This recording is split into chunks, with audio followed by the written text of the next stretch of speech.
filmes modernos que bem retratam a situação vivenciada por pacientes esquizofrênicos é Uma Mente Brilhante, ganhador de 4 Oscars em 2001.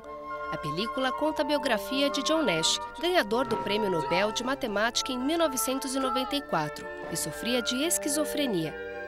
Esta patologia se caracteriza por uma coleção de sintomas como alterações do curso e conteúdo do pensamento, alucinações que podem ser visuais, auditivas e sinestésicas, chegando às vezes a uma reclusão emocional, com perda de contato com a realidade e causa assim um disfuncionamento social.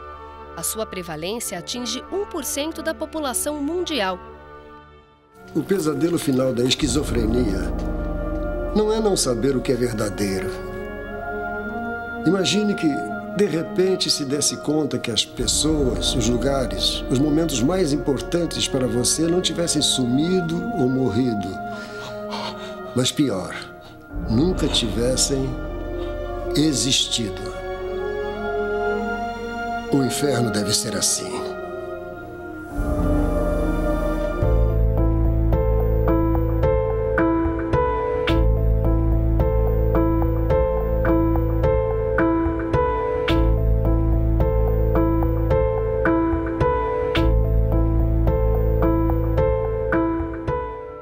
E a mediunidade?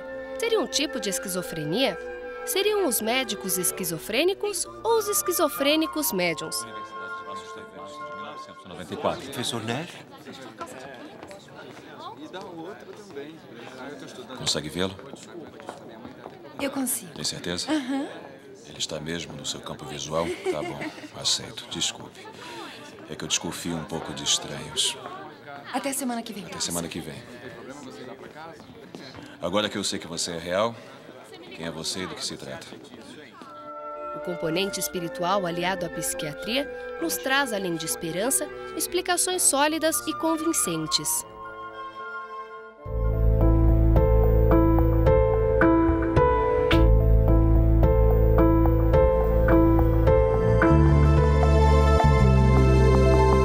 Para você que gosta da doutrina espírita, venha participar do Clube Amigos da Boa Nova. Para obter mais informações, basta ligar para o telefone 0800 12 18 38. Bom, vamos continuar a nossa entrevista com o Dr. Franklin Ribeiro, que está falando sobre os limites entre mediunidade e transtornos mentais.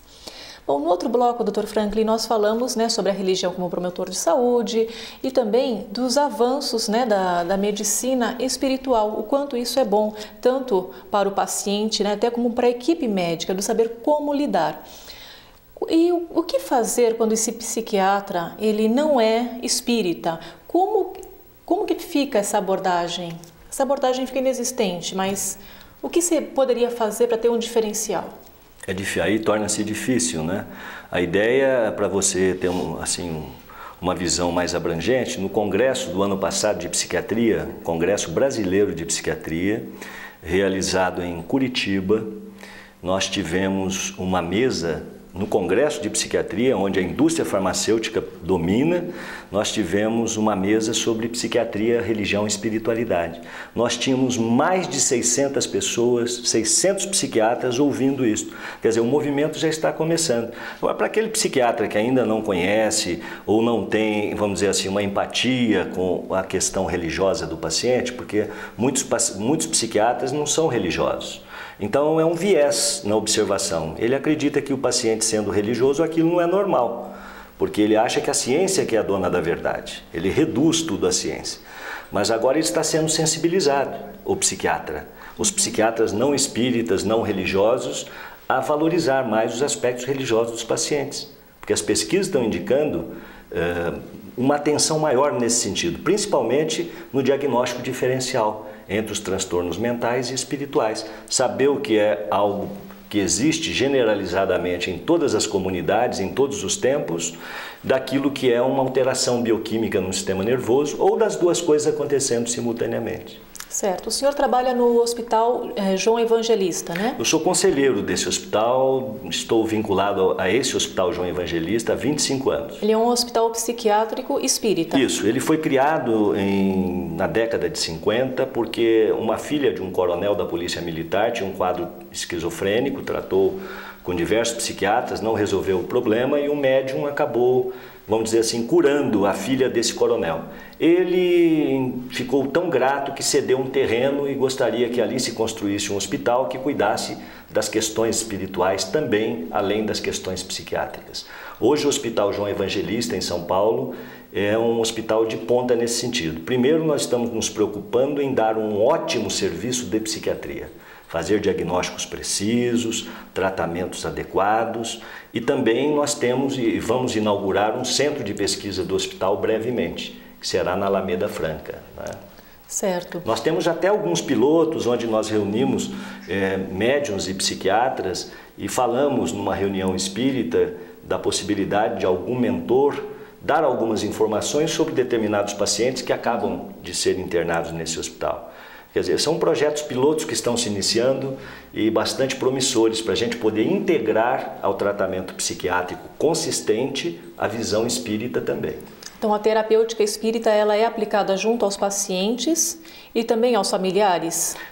Aqueles familiares e pacientes que autorizam, juntamente com o tratamento psiquiátrico, receber passes por ser um hospital espírita, o grupo de passistas, de médiuns, de determinados grupos espíritas vinculados ao hospital, eles se dirigem até o hospital e aplicam passes, oferecem uma água fluida, levam alguns pacientes para assistir a algumas reuniões quando eles desejam, isso sempre com o consentimento do paciente e do familiar. Agora, tem familiares que são de outra religião e não querem isso, e nós respeitamos absolutamente, porque a questão nossa é oferecer também um tratamento espiritual, mesmo que não aceitem, há sempre vibrações, orações para todos os internados nos diversos grupos espíritas ligados a esse hospital psiquiátrico.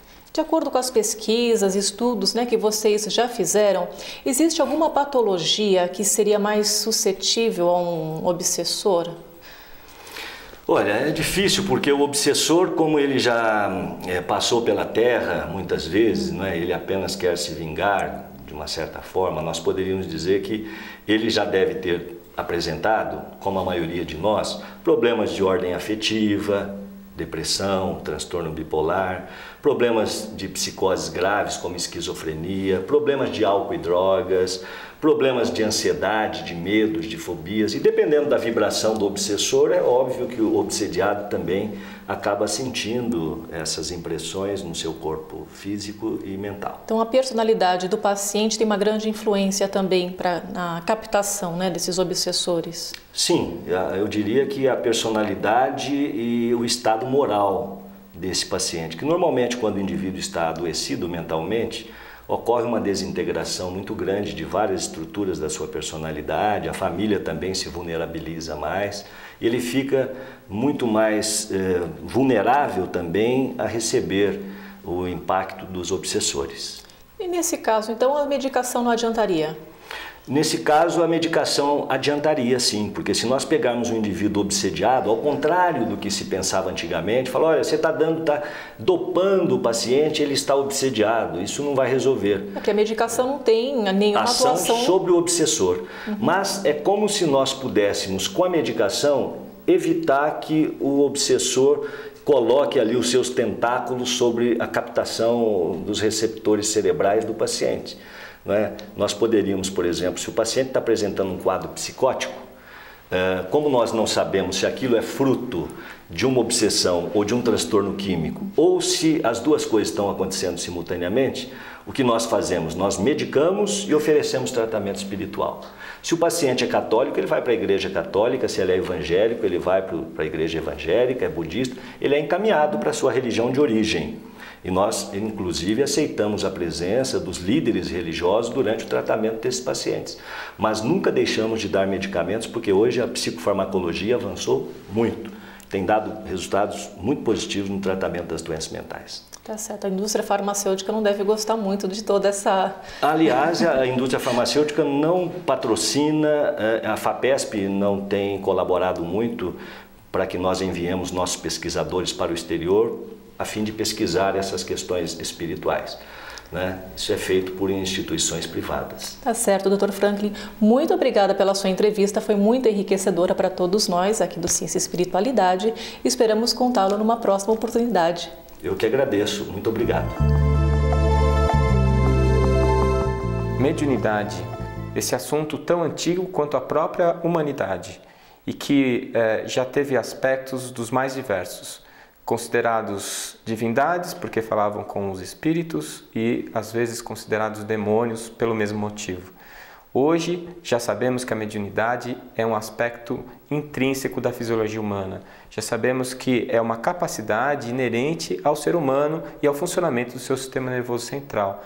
Portanto, é um aspecto médico a ser considerado.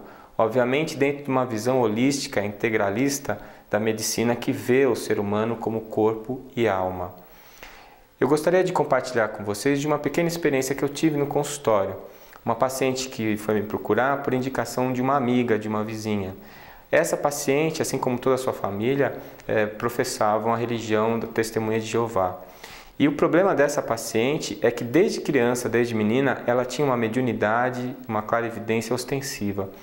Ela inicialmente foi levada à igreja para que fossem exorcizados os demônios, não deu certo. Ela foi levada a um psiquiatra que começou a medicá-la, não deu certo. Teve várias internações psiquiátricas em que ela sofreu, inclusive a eletroconvulsoterapia, sem resultados, continuava vendo as pessoas mortas. E ela já muito cansada de toda essa situação, já meio desesperada, foi encaminhada por essa vizinha. E ela me contou a história e eu, sabendo que ela era testemunha de Jeová, a única orientação que eu lhe dei foi a seguinte, eu disse: eu acredito que a senhora é capaz de ver pessoas mortas e acredito que a senhora não é uma doente mental, a senhora não precisa tomar remédios. E ela me perguntou: e o que eu faço com isso, com essas visões? Eu falei: ignore, ou então faça prece por essas pessoas. E ela saiu ali do consultório e não teve mais problemas, continuou com a sua mediunidade.